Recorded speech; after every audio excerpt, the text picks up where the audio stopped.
Looking ahead at some of the legislative session coming in and some of the things that will be looked at, one of the things that your association would be looking at is taxation, among the things, taxation on the fuel prices. So let's talk about that. What policy agendas would you like to see changed relative to the fuel price? Well, I think what we need to address it as, I think we need to call it infrastructure funding reform from the standpoint of how we fund infrastructure improvements, but more importantly, where the sources of that revenue is coming from. You know, first of all, we've gone 29 plus years without an increase in the state motor fuel tax. And for the most part, the revenues collected by the motor fuel tax have stayed relatively level over that entire period. And that has obviously caused a big problem because the buying power has diminished dramatically over that time. So we've seen the state continuously fighting this battle of trying to put transportation programs together, but then feast and famine. You bond them out, you use the money from the bonds to fund a program, and then it's gone. But you can't ever get to that point where you get your source of revenue to keep up with your needs. So I think what we're looking at now in the next couple of months maybe is dealing with a couple of issues here. Number one, dealing with the motor fuel tax, but then also dealing with other taxes that are involved on motor fuel. What other sources of revenue are we looking at to fund infrastructure? A lot of things, we've talked about in the past. Sure, is there a need for a motor fuel tax increase? Sure. The question is how much? But number two, we haven't dealt with this issue that kind of stands out. We call it a truth in taxation issue, and that's dealing with the state sales tax that is on motor fuel. Contrary to what... I just want to interrupt because just to make it real clear, when people, I think, hear motor fuel tax, they think that's the sales tax, but there's actually more than one tax on the fuel. So we're distinguishing between the state sales tax and the motor fuel tax on that, right? So let's make an important delineation there. There is more than one tax on motor fuel. And as you said, number one tax is we have the federal motor fuel tax. Number two, we have the state motor fuel tax. We have a couple other little taxes, but then really the big tax is the state sales tax on top of everything. So we're kind of taxing taxes. You are taxing taxes because the way the state sales tax is applied to motor fuel at the pump, it's that you put all the other taxes on it, and then when you're done with that, then you tax everything else with the state sales tax, and that's how you generate that kind of revenue for the state sales tax. But contrary to popular opinion, the state sales tax revenues, they do not go into the road fund. They are not used for highway construction repair purposes, those types of things. That money goes into the state general fund. It's used for everything else but infrastructure improvements. So I think a key argument has to be, there has to be a shift of that revenue into the road funds. And that's why we call it truth in taxation. The public thinks all that tax that they're paying is going to improve infrastructure, and that's not the case. So we need to take care of that right up front. How much, well, the sales tax around the state is going to vary because different counties, different cities are going to apply their own variation of a sales tax. So I can't say definitively this is how much the sales tax is. Right. And people of Illinois should know that the sales tax here on the fuel is on a percentage basis, which almost every other state is a flat tax. So it's, let's say, 5 cents a gallon in other states. Here, it's a percentage. So as the price of fuel goes up, the price that we pay of sales tax goes up. And as you just mentioned, there's a federal tax. Right. So if the feds, irrespective of what the state legislature would do, raise the federal tax on fuel, we'll all end up paying more tax because we're paying that percentage of a tax, right? And the important thing to remember is there's only a handful of states in the country that imposes a sales tax on top of a motor fuel tax. And that's the great misnomer. People think, well, I'm paying a motor fuel tax, they don't know that there's a state sales tax also on there, and none of that money goes, the bulk of the money does not go into infrastructure improvement. So Is the motor fuel tax, because you're dealing with the truckers, so that's mostly diesel. Right. Obviously, the average person's gasoline.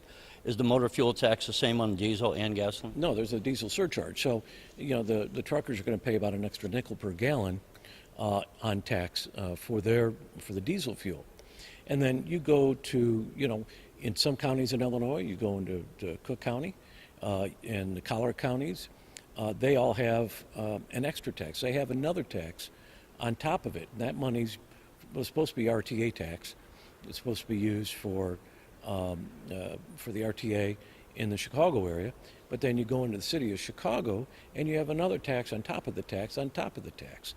Which is why people don't buy gas in Chicago unless they're desperate. And that's why there are no truck stops in the Chicago area, because of the fact that just the pure cost of taxes, on the motor fuel is just it's atrocious.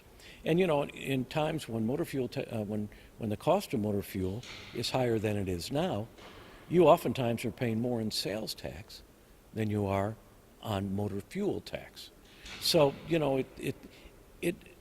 the process is messed up. I mean, the bottom line is we need to reform this, put the truth of taxation matter, out there, convince the legislature that, hey, we've got to make sure that all the money is going in to the road funds. The motorist right now thinks that because they passed that lockbox amendment 2 years ago, that they're thinking that all that money is going into the road funds, and it's not. So we need to take care of this. And I was going to bring that up. I mean, when you Yeah. say it's not, so just to clarify, because I think it's real easy for people to get lost here. Before, the money that was the motor fuel that was supposed to go, well, a portion of the motor fuel. Let's start with that. Do you know offhand how much is the motor fuel tax? You mean in terms of you mean the 19 cents per gallon, or? Is it 19 cents a Yeah. gallon? Okay, so 19 cents a gallon. But that 19 cents, I think you were saying, does not all go to maintain roads, right? Well, no, it doesn't. I mean, it goes to mass transit. It goes to a lot of administrative side. So it doesn't just buy asphalt and concrete. It goes for a lot of administrative costs, like IDOT and other agencies of state government that all get a piece of the pie. When we passed that constitutional amendment, because the state was taking that money that was supposed to be going towards transportation projects, and they were spending it on other things.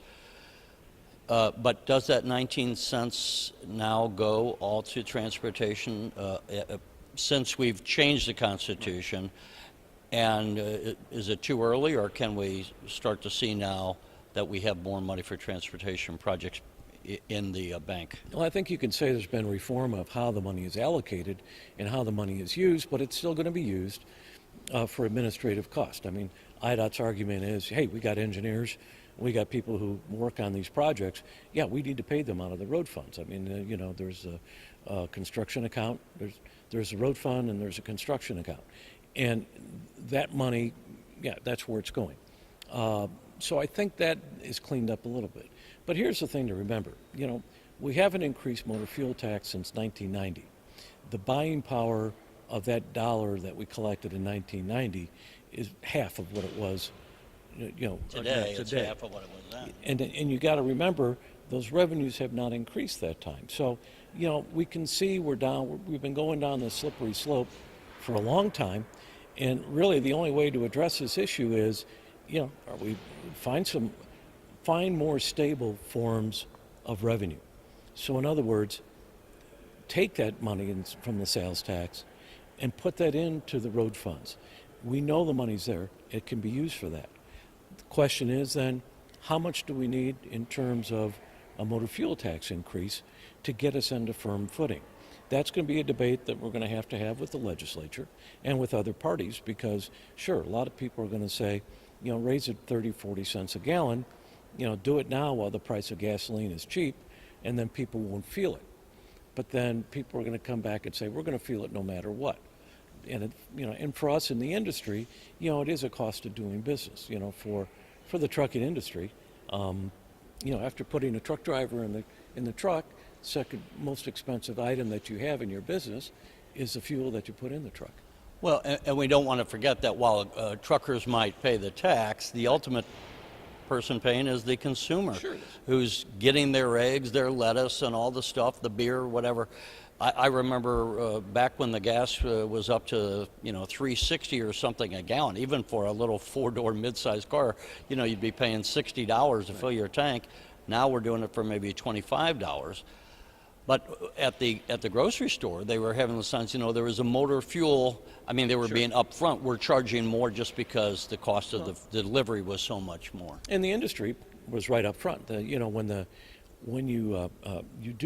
price of motor fuel goes up, the industry a long time ago, and I shouldn't say the industry, but individual companies imposed a fuel surcharge, which is they base it on the rise and fall of fuel prices on a weekly basis. So on Monday afternoon at 3 o'clock, they get numbers from the U.S. Department of Energy that says, well, here's your price threshold for the week, and either the price has gone up or the price has gone down. So an industry, the companies, they're going to raise or lower their fuel surcharge to reflect that change in the price of fuel. So in a competitive market, when the price goes up, sure. And when the price goes down, the surcharge has to go down, and the customer's smart. So we got kind of in the weeds on but people don't hear this anywhere else. So I appreciate you taking the time to explain it.